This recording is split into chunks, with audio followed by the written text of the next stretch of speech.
tuning in again. So, our friend Micky, you know Micky, he actually pointed us towards something pretty interesting the other day. Oh, yeah. What's Micky found now? He always seems to have a knack for finding interesting stuff. Well, he suggested we listen to this podcast. Okay. They have this little English tagline, too, Sip, Stroll, Reflect. It's based in Taiwan. And honestly, the more we listened, the more it started to feel, well, kind of familiar. Gave us a bit of deja vu. Deja vu. Familiar how? Like the topics or? Not just the topics, though there's some overlap there too, but more the whole vibe, you know, the approach. It just really felt like, well, like something we do here. Interesting. Well, you know, it's always fascinating how ideas sort of migrate and change in new contexts. It is, but here's the really interesting part. They actually put out this public statement. Oh. About what? About their show, and they specifically mentioned us. Sip and Talk. Really? What did they say? They mentioned our each-ish, you know, the relaxed conversation style we try for. And also this idea of yi-chi, like sparking independent thought. They even specifically said they emphasize a, quote, genuine dialogue atmosphere. Wow, okay. That's pretty direct. So they're definitely, like, aware of us. What do those phrases really mean, though, the yi-chi? That sounds like they want that easygoing chat, right? Exactly. Easygoing, but you know, still substantial. And the each's part, that's about getting listeners to think for themselves, yeah. Precisely. And check this out.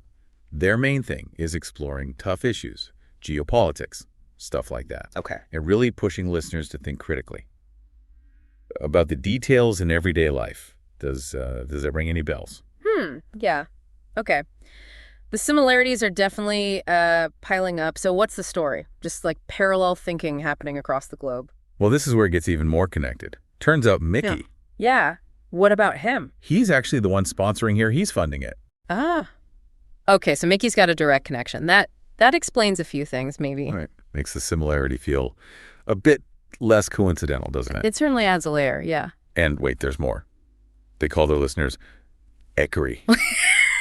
Okay. That's the nickname Micky uses for his own fans.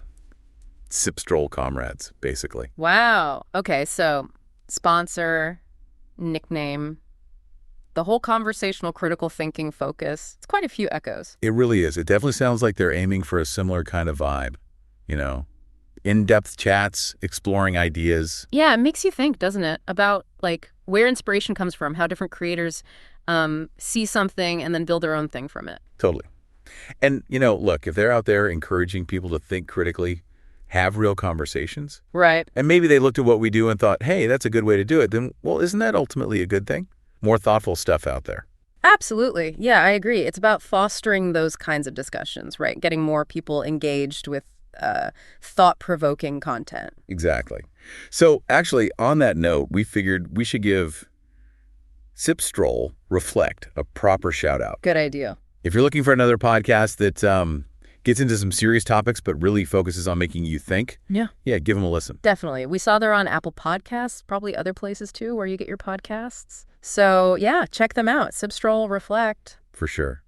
It does make you ponder, though, the whole idea of influence and inspiration in media, doesn't it? It really does. How shows kind of bounce off each other, even across languages and cultures. Exactly. And it raises interesting questions, you know? Yeah. About where that line is between inspiration and, well, something else. How creators navigate that. It's fascinating, really. Well, that's something to chew on.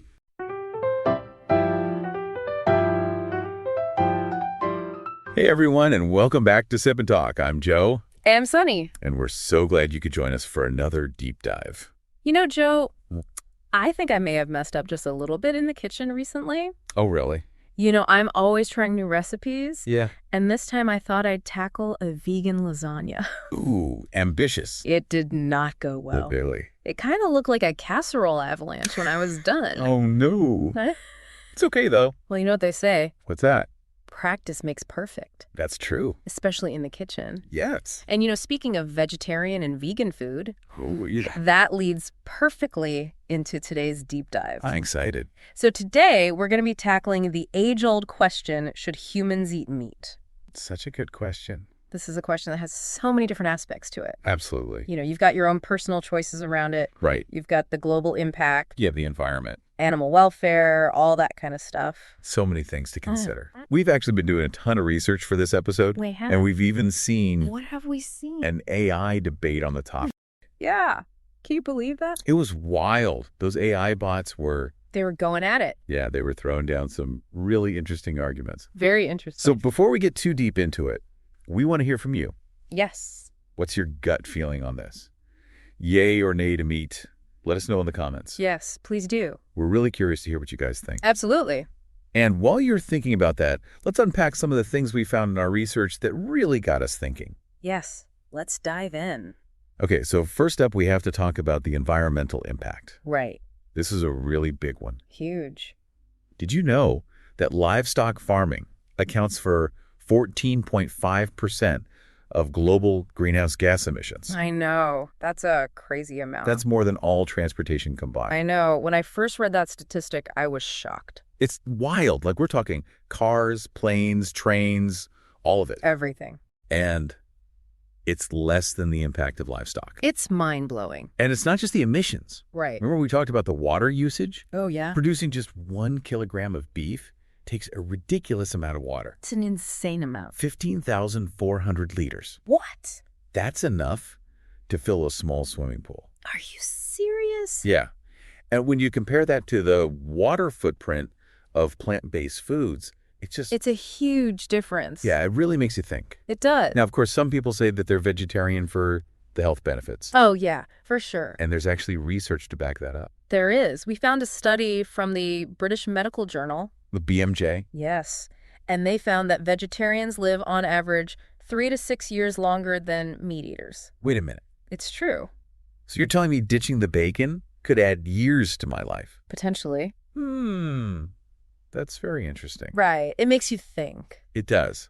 And it's not just about lifespan. Studies have linked plant-based diets to lower risks of heart disease, type 2 diabetes, and even some cancers. All the big ones. Yeah. So there are definitely some potential health benefits to consider. For sure. But we have to acknowledge the other side of the argument, too. Right. Some people say you can't get all the nutrients you need from a vegetarian diet. Right. And that meat provides some essential things that are harder to get from plants alone. Yeah, things like vitamin B12, iron, zinc.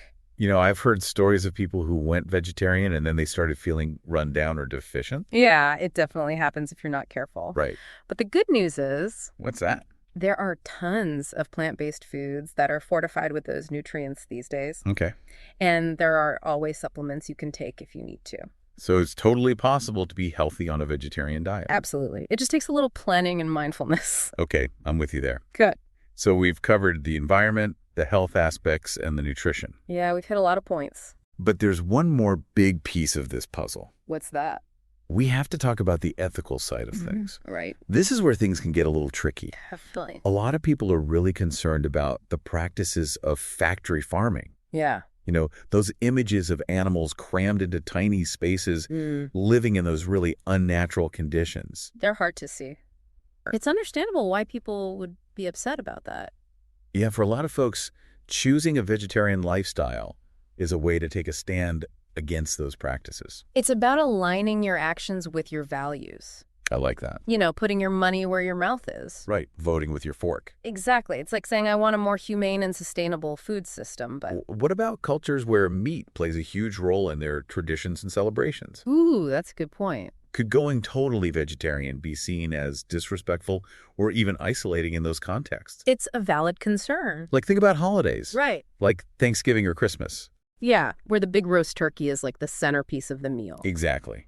And it's not just those holidays. Right. There are cultures where meat is an integral part of religious ceremonies and celebrations. It's true. It's about more than just food. Yeah, it's about heritage and tradition. Absolutely. But I think it's important to remember that traditions can evolve. How so? We're already seeing more and more vegetarian and vegan versions of traditional dishes popping up. Oh, really? Yeah, it's about being creative and finding ways to honor those cultural touchstones while still making choices that align with your values. That's really cool. It is. And it's exciting to see how people are adapting and innovating. Yeah. But we also have to think about the people who might not have the luxury of choosing. What do you mean? Like indigenous communities or people in remote areas who rely on animal food sources for survival? Right. Can a one-size-fits-all approach to vegetarianism really work for everyone? That's a good point. I think we need to be mindful of the fact that different situations call for different approaches. Agreed. It's not about imposing one worldview on everyone. Right. It's about understanding the complexities of different cultures and circumstances. Totally. And finding solutions that work for everyone. So we've got ethics, tradition, and cultural differences. So much to think about. We do. But there's one more big thing we need to address. What's that? Money. Yeah. The economic side of things. The livestock industry is huge. It is. And a sudden shift to a completely plant-based diet could have some pretty big economic impacts. Yeah, imagine all the farmers, ranchers, meatpacking plants, even restaurants that rely on meat sales. It would definitely be a big change. It would. And some people argue that it would lead to job losses and economic hardship. It's definitely something to consider. It is. But some folks say that governments could step in Interesting. and subsidize eco-friendly food production. I could see that. And potentially create new jobs in the plant-based food industries. That's a cool idea. Right. It's like a green jobs boom. I like it. Fueled by veggie burgers. Veggie burgers for the win. But even then, there would need to be a plan to help those industries that are currently based around meat production to transition. Yeah, for sure. It's not a simple switch. It would take some serious planning and investment. Right. But I think it's something worth exploring. Totally. Okay. So maybe going full-on vegetarian on a global scale might not be the most realistic approach. Yeah, maybe not right away. But can we come across some other ideas? We did. That might be a little more achievable. Like what? Remember flexitarianism. Oh, yeah. Less meat, more plants. Exactly. I like that approach. It's gaining a lot of traction. It is. It seems like a good way to make a difference without having to completely overhaul your diet. Right. You know, things like meatless Mondays. Yeah. That kind of thing. It's about finding a balance that works for you and making conscious choices about how much meat you're consuming. And who knows, maybe those meatless meals will inspire you to discover some awesome new plant-based recipes. I hope so. Speaking of delicious plant-based options. Ooh, yes. What about all the cool new tech stuff we're seeing these days? Like what? You know, lab-grown meat. Oh, yeah. Plant-based meat. That's supposed to taste just like the real thing. I know. It's so cool. Could that be the answer? I think it has a lot of potential. It does. It could satisfy those cravings for meat without the environmental impact or the ethical concerns. So it's like guilt-free steak exactly. grown in a lab. It sounds pretty futuristic. It does. But the technology is developing so quickly, it's really exciting to think about what the future holds. It is. But before we get too carried away talking about futuristic food, we can't forget one of the classic arguments in favor of eating meat. Our evolution, humans evolved as omnivores. Right. Meaning we're designed to eat both plants and animals. Right. Our ancestors were hunters and gatherers. Exactly. They weren't exactly vegan trailblazers. Nope. And some scientists believe that eating animal protein was crucial for the development of the human brain. That's fascinating. It is. So, you know, maybe my love of barbecue is just hardwired into my DNA. It's possible. There's so much history and biology tied up in our food choices. It's incredible when you think about it. It really is. So we've covered a lot of ground today. We have. The environment, the health benefits, the ethics, cultural traditions. Yeah. Even a bit of human history. So much. It's a lot to digest. It is. No pun intended. Exactly. But you know that AI debate we talked about? Yeah. It actually leaned toward the anti-vegetarian side. Really? Those super smart bots decided humans need to eat meat. I know. I was surprised too. So what was their reasoning? Well, they talked a lot about balance. Okay. They argued that respecting cultural traditions and ensuring that people get the nutrients they need. Yeah, especially in parts of the world where food options are limited. Exactly. It's not a one-size-fits-all situation. Right. And they basically said that a complete shift to vegetarianism might not be practical or even ethical in some cases. That makes sense. Right. But did they take into account all the environmental stuff we talked about? They did. Okay. But they emphasized the importance of finding solutions that work for everyone. Right. Not just pushing one ideology. I see. They even highlighted those new technologies we talked about. Oh, yeah. Like lab-grown meat and plant-based alternatives. Right. As potential ways to bridge the gap. So it's kind of like a compromise. Yeah, I think so. Keep the traditions, keep people healthy. Right. But find ways to do it all more sustainably. Exactly. I think that's a really important message. It is. And you know what pairs perfectly with a good discussion? What's that? A delicious sip of something special. Always a good idea. And that reminds me. Of what? If you're looking for some inspiration for your next sip, you have to check out the Mickytolife YouTube channel. Oh, yes. They're all about exploring the world of whiskey and spirits. They've got amazing travel vlogs and distillery tours. I know. It's the perfect channel for anyone who wants to expand their knowledge and their palate. Absolutely. So if you're enjoying our deep dive into food and ethics, you'll love the deep dives that Mickytolife takes into the world of whiskey. It's a perfect pairing. Definitely check them out. And tell them Sip&Talk sent you. But we're not done yet. Stay tuned for part 2. Where things are going to get even more interesting. We're going to be putting on our debate hats. We are. And tackling this meaty topic head on. Get ready for a showdown. I'll be representing Team Carnivore. And I'll be fighting for Team Herbivore. It's going to be epic. Can't wait. We'll see you back here soon for round 2. See you there. Welcome back, everyone. Round 2. Are you ready for round 2 of the great meat debate? Team Carnivore is locked and loaded and ready to go. All right, Joe, bring it on. But Team Herbivore, you better be ready. Oh, I'm ready. All right, so let's lay down some ground rules. Okay, I'm listening. Each of us is going to present our case, All right. making the strongest arguments we can for our side. Sounds good. But remember, folks, we're playing devil's advocate here. Exactly. So don't anyone come at us with your veggie burgers blazing. We're just trying to explore all sides of this. Right. It's a complex issue. It is. Sunny, since you're a Team Herbivore, why don't you kick things off? Okay, Joe. What's your most powerful argument in favor of a meat-free lifestyle? Okay, go. You can't deny the environmental impact. Okay. We talked about the greenhouse gases, the water footprint. Yeah, we did. If we really want to do something about climate change, we have to reduce our reliance on meat. Okay, I'll give you that one. Good. The environmental argument is a tough one to ignore. It is. But humans have been eating meat for thousands of years. It's part of our evolution, our history, our biology. I know. We're designed to be omnivores. I hear you, Joe, but our ancestors weren't dealing with climate change. That's true. Plus, just because we've always done something doesn't mean it's the best way forward. I guess not. We've evolved in so many other ways. Why not our diets, too? All right, fair point. Good. But let's talk about tradition. Oh, tradition. Meat plays a huge role in so many cultures. All those delicious dishes. I know. Think about what would disappear if we all went vegetarian. No, it's hard to imagine. It is, but... But traditions can evolve, too. How so? We're seeing all these incredible plant-based versions of classic dishes now. Really? Yeah. Like what? Oh, plant-based burgers, sausages, even things like shrimp. Wow. It's really amazing. So maybe going meat-free wouldn't be so bad. It could even be delicious. All right, I'm listening. Good. But what about all the people who rely on meat for their livelihoods? That's a good point. The farmers, the ranchers. The whole industry. Yeah. Wouldn't a big shift towards vegetarianism devastate all of that? Well, it would definitely be a big change. Right. But what if we looked at it as an opportunity? What kind of opportunity? An opportunity to transition. Transition to what? More sustainable practices. Regenerative agriculture. Okay. Plant-based food production. Okay. It would create new jobs, boost local economies, right. Reduce our environmental impact. Oh, I'm with you. Good. But Sunny, Yeah. what about the health argument? Ah, yes. Yeah.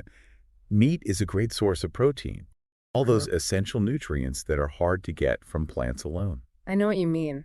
But it is totally possible to get all the nutrients you need from a vegetarian diet.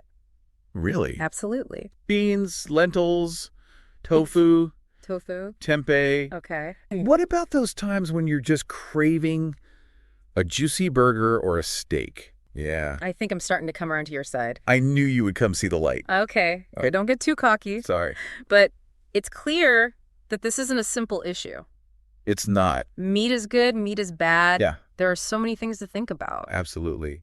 The environment, health, culture. It's complicated. It is. But I think we've done a good job of exploring all the angles. I think so, too. So what do you say, Sunny? Are you ready to officially welcome me to Team Herbivore? I would love to. I do love a good lentil loaf. Okay. Okay, one step at a time. It's not about being right or wrong. Right. It's about finding solutions that respect both our planet, the diversity of human needs and cultures. Well said. Full disclosure. Hit me. You and I are both big fans of plant-based eating. We are. But we're not saying everyone has to go full veggie. No. But we do think it's worth exploring. Absolutely. Try new things. Yeah. See what works for you. Exactly. It's a personal choice. At the end of the day, right. We've laid out all the information, the pros, the cons. Yeah. We even brought in the AI perspective. We did. Now it's up to you to decide what feels right for you. Absolutely. So listeners, we want to hear from you. Yes. Now that you've heard all the arguments. Yeah. Have you changed your mind about meat? Are you leaning towards team veggie? Or team meat? Or maybe somewhere in between? Let us know. Tell us in the comments. We are genuinely curious to hear your thoughts. Me too. And speaking of food for thought. As technology keeps advancing and our understanding of nutrition grows, do you think a truly sustainable future will involve a blend of tradition and innovation in our diets? But I'm not giving up barbecue just yet. That's okay. But I am open to exploring meatless options. Yes. Maybe we should even do an episode where we try some of those plant-based meats. Oh, that's a great idea. We could do a blind taste test. Ooh, fun. And see if we can tell the difference. I'm in. Okay. But before we get ahead of ourselves, let's hear from you guys. Yes, listeners. Hit us up in the comments. Tell us where you stand. Team carnivore. Team herbivore. Or somewhere in between. We want to know. And Sunny. Yeah. Speaking of food for thought. I like it. Remember those questions we left you with last time? About the future of food. Yeah. Do you think the future will be a world without meat? Or will it be a balance? Traditional and innovative solutions. Yeah. What do you envision? It's a tough one. It is. Before we finish things up, though, yes, I want to take a look at some of the feedback we got from you guys. Oh, yeah, our listeners. You had some really great thoughts and experiences. The response was amazing. Some of you are already living that veggie life. Yeah, giving us tips and recipes. Others are meat eaters who are now starting to think a bit more about their choices. And then there are those who are in between. Yeah, experimenting with things like flexitarianism or meatless Mondays. I love to see that. Me too. All those different perspectives. It shows us this conversation is really resonating. And that's what we wanted. Absolutely. It's so important to have these conversations. And to listen. All right, folks, that's a wrap for our deep dive into vegetarianism. We covered so much. Environment, culture, health, ethics. But at the end of the day, the choice is yours. It is. We hope this got you thinking. And exploring. Keep those conversations going. Because whether you're team carnivore. Or team herbivore. Or somewhere in between. We're all in this together. And by sharing and listening and making informed choices. We can create a better future for everyone. Absolutely. Cheers to that. Cheers. And until next time. Keep sipping. And keep talking. Oh. What's that?